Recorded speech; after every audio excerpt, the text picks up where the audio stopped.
Hello. So this is the topic of thyroid hormone and adrenal hormones. So let's first talk about the thyroid hormones. So first, let's talk about what's the function of the thyroid hormone. And in my summary, I mentioned how it's produced, but let's first talk about what's the function of thyroid hormones, which is actually relatively simpler. The thyroid hormones basically increase or accelerate increase metabolism. So, and more specifically, not every metabolism. It basically it increase the level of the resting or basal metabolism. What is the basal metabolism? Basal metabolism is the process that the body uses to maintain the fundamental living, like the heart beating, like the breathing and the gut movements. So this is thyroid hormone in general serve as a thyroid hormone potentially can affect every single cells in the human body, and then it serves as a tuner of the metabolic rate, basal metabolic rate. So next, let's talk about what is generated. How it's generated. It's thyroid hormone is generated by it's like a bow tie, something. This we call it thyroid gland. Thyroid gland is appear in the evolution very late, relatively late. It's basically one of the features of vertebrates. So in the thyroid gland here, thyroid gland is divided into kind of follicles. Each one is a follicle, and inside the follicle, this is in the follicle here, follicle. One layer of the follicular cells or thyrocytes. So it's surrounded by thyrocytes. And inside here, inside the lumen, this lumen is filled with a gel-like fluid called choroids. It's choroids. So, and how the thyroid hormone is produced, I believe, and now around this is the only hormone we particularly talk about how it's produced. It's a little bit special. For example, all the hormones we mentioned in the last class, all of those peptide-based hormones or protein-based hormones, these are basically produced as a regular process as transcription and translation. But thyroid hormone is a little bit different. Thyroid hormone, by nature, it is amino acid-based hormones. And however, it's first produced by a long protein. This is called thyroglobulin. Globulin. Yeah. So in the thyroglobulin, there is a special amino acids on top of it, called tyrosine. Let me see what's the name of it.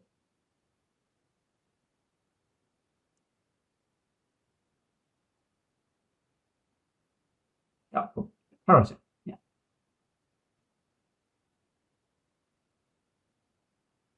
Tyrosine. And there are different tyrosine here. And then also you may have heard the thyroid hormone need a special metal called iodine. And iodine is transported across the thyrocytes inside the lumen choroids, and then iodine is ligated. Once it gets here is basically ligated into the tyrosines, and then later when it produces the thyroid hormone, this whole protein is cut off in pieces, and some of those small monomers contain 3-iodine, and this we call it thyroid hormone 3 or T3. Some of those have 4 iodines, we call it L lines. We call it T4. So let me see. And everything we can. Yes. So basically, let's repeat it. Basically, thyroid hormone is processed first, modify the tyrosine in the thyroglobulin by iodines, and then this thyroglobulin, the big protein, is cut into small pieces and release. Either T3 contain 3 iodine or T4 contain 4 iodines. And in the from the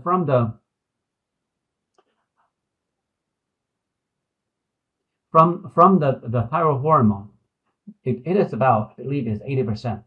80% of the 80% of those thyroid hormone released from the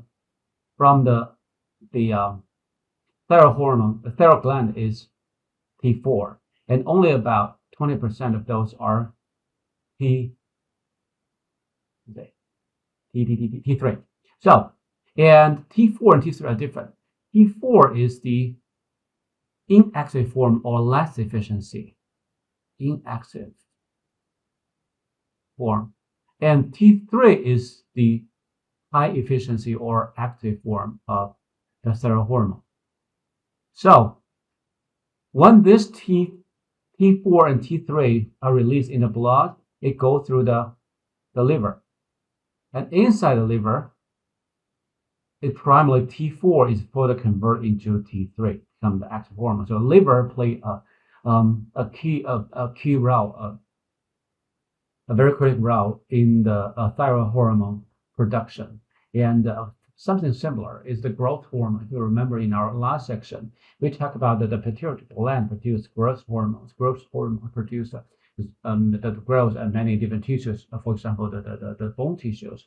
But however, if you remember, the growth hormone itself does not function directly onto the target tissue like the bones, and the growth hormone go to the liver to stimulate liver to produce IGF-1, and IGF-1 is the final effector to promote the growth, tissue growth. And here also liver play a key role here, but it does not produce anything, but rather convert T4 into the active form of T3. And at the same time, some other organs, say for example, adipocytes, they also have their own enzyme convert T4 to T3, and those organs are relatively independent of activating their metabolism, independent of the liver. So next, let's talk about what activate the T4 the thyroid hormone production. The thyroid hormone production is regulated by the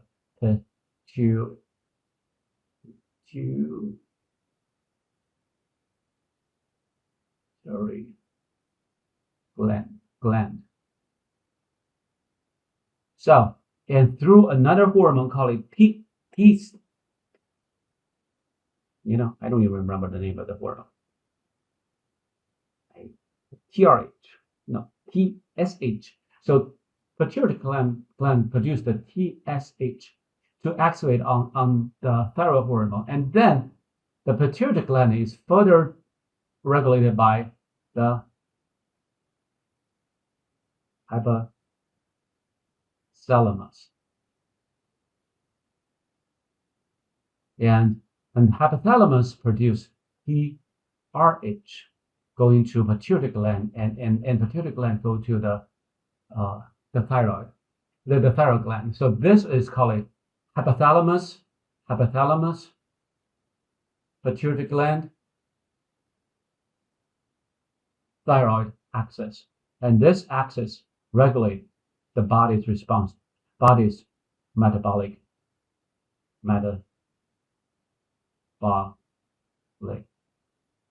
rate. So this is the thyroid hormone. Now, next, let's talk about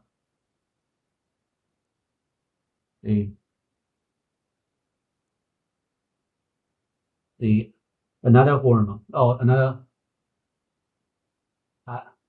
adrenal gland. Adrenal gland. This is a gland stay on the top of kidney.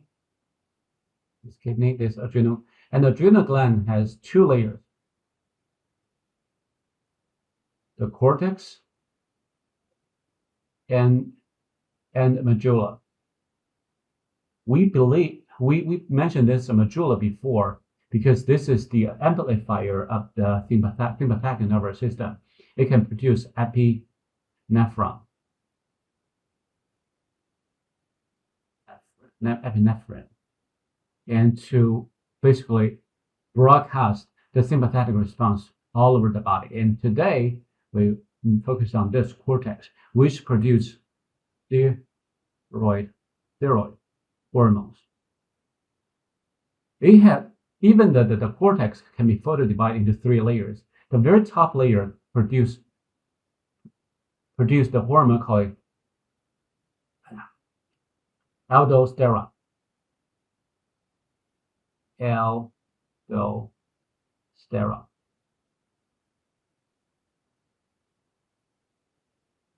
And aldosterone is one of the major hormones to produce the mineral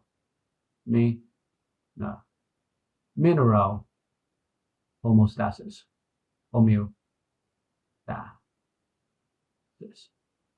So the major function of the aldosterone is to increase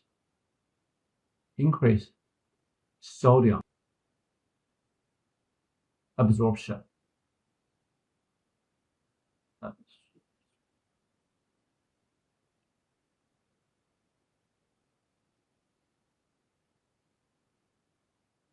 Absorption in the kidney. This happens in the kidney, and then when the kidney absorb more sodium because of osmosis, more water will be absorbed from the urine to the blood. And then if more water in the blood, high blood pressure. So this is a key way to regulate the blood pressure, high blood pressure. And this happens in the kidney. So, and this is also in the next semester, we won't talk about kidney, we'll talk about this again. This is a major way to regulate chronic blood pressure. And then what kind of regulate? We'll regulate the aldosterone. One way aldosterone is the pituitary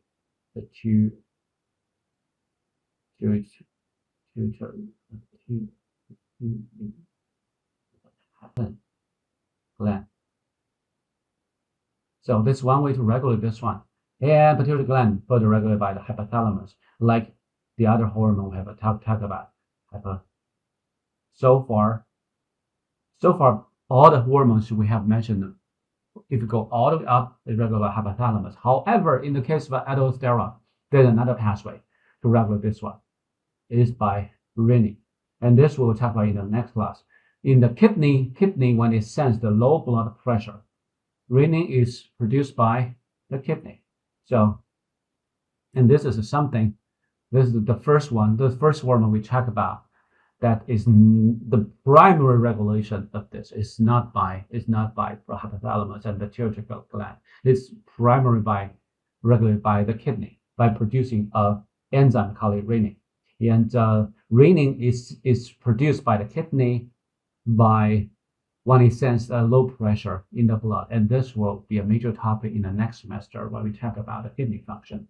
And then next we'll talk about the cortisol. Cortisol is we call it pressure hormone. It senses pressure. Cortisol is produced when you have high pressure, not blood pressure, high stress. That's not pressure. Has stress, either physically or mentally.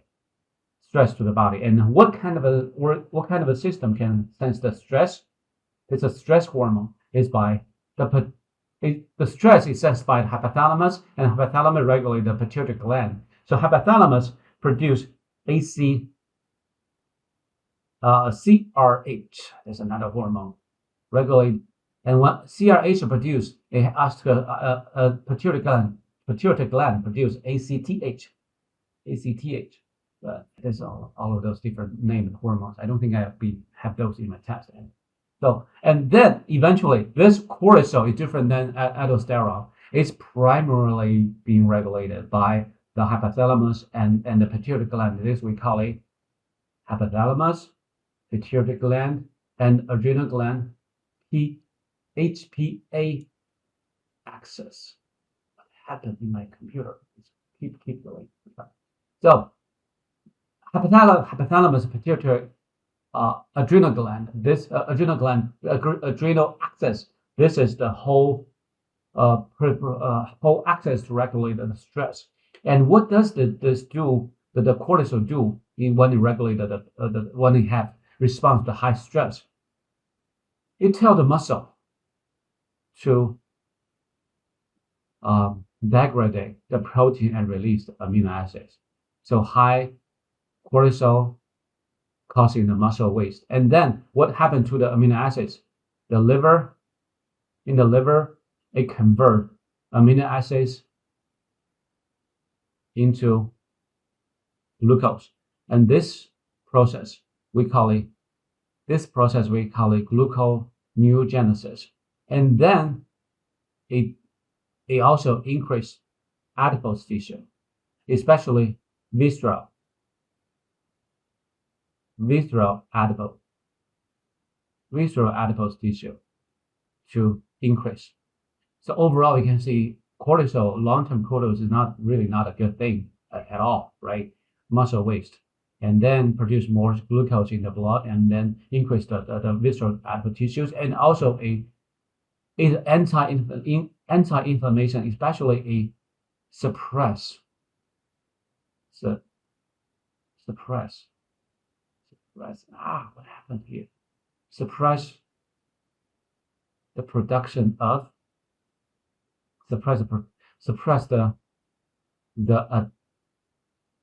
adaptive immunity. You haven't learned what is adaptive immunity yet. So overall, basically, that is the for example, antibody. Antibody. I can even barely write anything. Antibody